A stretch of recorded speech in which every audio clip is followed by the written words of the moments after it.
Making the leap from an employee to a sole entrepreneur can be pretty terrifying, and it's no wonder why so many founders are still dragging their feet to do it. And while you can, of course, just quit your job, sell your car, move back into the basement of your parents, and live off a supply of baked beans to launch your business, that probably isn't the most successful move.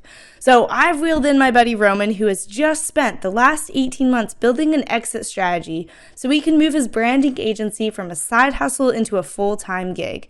And as someone who has just made this major life transition, he's got fresh, hands-on experience and advice for how you can do the same. So, without further ado, let's dive in. Welcome to Popup Advice, the place where masters of entrepreneurship, leadership, and e-commerce reveal their secret tips and tricks for becoming the top dogs in their field. These candid conversations will give you exclusive strategies that turn your good idea into a great success. Let's dive in. So maybe, Roman, for those who aren't familiar with who you are and what you do, you could give us a little synopsis of that. I am originally from Russia, part of my identity. I've been in Finland, where I'm based, for over 6 years. Came here to study, did my bachelor's, graduated, struggled to find a job as almost every international person here. Worked as a bartender, waiter, eventually ended up working as a growth marketer for a B2B SaaS company. Literally quit 3.5 weeks ago. So now I'm a full-time solo entrepreneur or solopreneur. I do ghostwriting for primarily climate tech and sustainable brands. And I have a community on LinkedIn that has named itself Flamingo Tribe. And yes, I'm that flamingo guy. Wow, I love it. I love the branding. So Roman, actually, as you mentioned, you just recently made the shift from being an employee to a sole entrepreneur. And I'm really curious, what are some of the key factors that influenced your decision to make such a massive change, especially, in the time of the economic state that we're in, and why you waited until this point to make that transition? So I've been surrounded by people who do similar things like me for months, I think pretty much since I started. So I have people who are freelancing, who are entrepreneurs, who run their own businesses, agencies, etc. And I'm also genuinely always keen to network with people. So naturally, I've been influenced by both their content and also getting to know them, all the information, knowledge exchange. It has been there. For the last half a year, I started seriously contemplating that because at my previous workplace, I had a lot of flexibility and trust in my work, and my workplace didn't even care what I was doing on LinkedIn on the side. So I had all this freedom, but about half a year ago, I started having severe frustration with my job because I started hitting the ceiling of what I could do. So I explored everything I could. I found my passion, which is branding and content. And community building subsequently.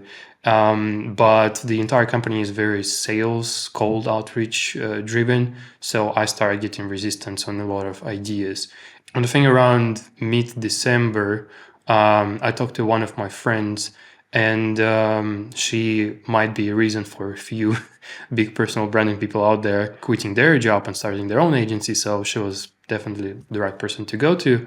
So she said, give yourself a deadline, 3 weeks, and figure out the must-haves that you need to start your freelance. Literally the essentials, not a fancy website, not a logo, then how to find clients, how many clients I need, and what is my service. So I had to figure it out. I figured out pretty much most of it within 3 weeks. And by the end of 3 weeks, I had everything that I needed to quit.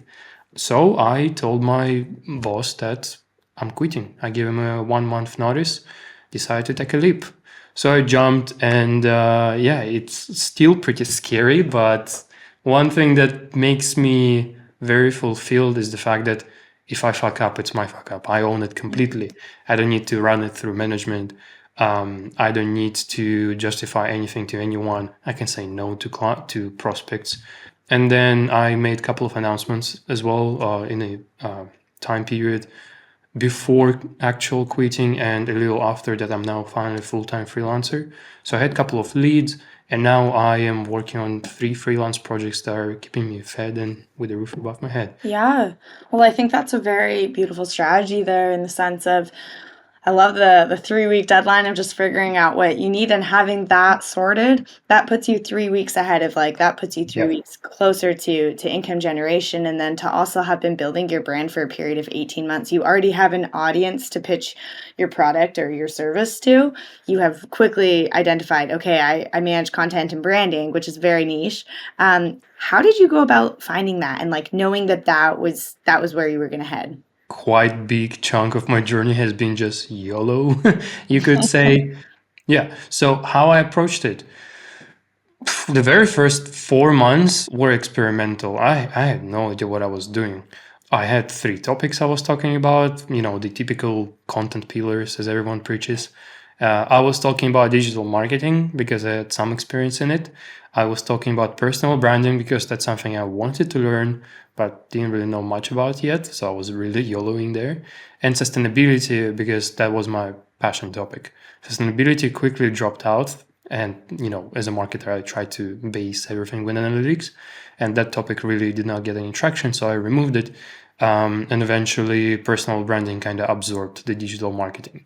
So for more than a year, I was focusing on young marketers. And I was trying to help other young marketers like myself to build their personal brand on LinkedIn. I did 3 coaching groups. I was doing one-on-one sessions, even did a workshop fundraising money for Ukraine. But throughout it, I didn't really have a solid strategy that I would, swear by every single day. I was experimenting. I had a lot of freedom and I had a lot of time on my hands to kind of figure it out. It was never my purpose from the get-go to monetize it. So I really just took my sweet time figuring it out. The real strategy, I think, started when I decided, well, I need to switch to freelance. And that's where I actually needed to change my target audience and everything. Yeah, building a clientele is often one of the most difficult parts. There's kind of that joke, right, where like people building the e-commerce websites, they want like the drive traffic button incorporated. Like, where do I put that? And and so with that, and I guess we'll double this question up in the sense of a clientele, but also collaborations and partnerships. How have you been able to leverage the audience that you already have to make this a very successful shift for yourself? I mean, you already mentioned that you're kind of ahead of the game here, where you didn't just go cold turkey and have nothing. You had a few established connections beforehand to kind of fall back on. But how have you managed to use your audience for just that value? Yeah, so quite a lot of opportunities come my way. And I think also when I announced going full-time freelance less than a month ago, all of a sudden I had few proposals for collaborations. Now, it's not anything massive, right? Majority of them were just a carousel collab, just write on similar topic, gain exposure from each other and relevant people as well. Then, of course, there were a couple of podcast invitations like yourself, which was nice. How do I make that happen? Well, I love networking in general. From the very beginning, when I started writing on LinkedIn, so for almost 2 years, bear in mind, I've started meeting people online. I met maybe 2, 3 people in person. To this day, I think I've spoken to more than 150 people from my community. And what I mean by it is I get them on a virtual coffee chat or tea chat or water, wherever. So it's just a networking call. Anything from between 15 to 1.5, 2 hours. Some conversations went real deep. And the reason for that, when I started, was I was gaining traction. I got like 200 new followers in first 3 months. Was very excited, but I also realized I don't know any of these people personally, and I don't want to keep them as just numbers. But back then, it was still COVID. Restaurants were closed, bars were closed, cafes were closed. So I can't go for a drink or for a coffee with anyone to get to know them. And so I figured to do it online. I even called it pandemic networking. Oh, that's Um, good. that's the name of my networking initiative. So a lot of the people I met that way, they are content creators like me, freelancers like me, or other agency owners, entrepreneurs. And it's quite simple when you know a lot of people to just reach out and say, hey, do you want to collab on something? That way, I had a webinar series, carousel collaborations, something that I'm working on and I did in the last year or two. If I was to give you like 3 steps, Yeah. figure out first who you want to network with, who do you want to have in your network on LinkedIn or in your network, wherever it is. So for me, it's creators and other solopreneurs, we could say. Find their content. They should be active posters, I would say. Engage with that content for a while. Show them the support. Add value to their comment section. Not just great posts, but actually add to the conversation. Then connect with them. Send them a DM. Welcome them to your network, unless they did it first. Just have a chat, and then ask if they will be willing to jump on a quick networking call. At this point, you should have interacted with each other online for at least a couple of weeks. And LinkedIn people are very nice and approachable. Most of the people are more than happy to. I was never denied the call. Yeah, it's true. It's a very intentional space, and I feel like you're able to connect with people who are already on the wavelength of wanting to grow a network. I can't say the same about other social platforms. It's hard to connect with a Huntmaster69 on Twitter. Yeah, yeah, exactly. That's very, very true.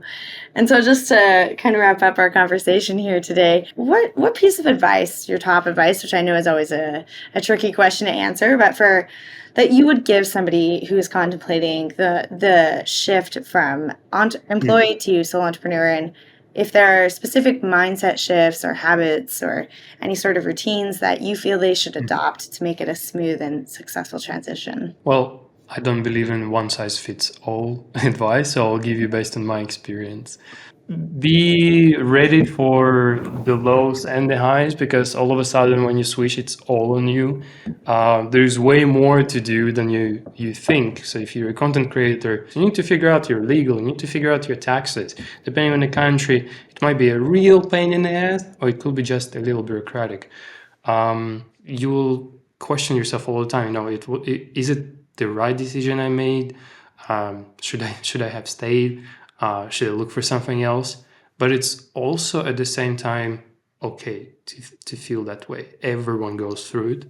So definitely be prepared for that mentally, but also can be okay that you're not. Just kind of be aware of it. If it feels right, just go for it, because honestly, this world needs more creators and more freelancers and solopreneurs, less corporate bots. Totally. Well, I really appreciate that, and I see a ton of value in your suggestions made today. And so, Roman, for anyone who is hoping to connect with you and to join your network and to maybe hear more about what you offer, where's the best way for them to do that?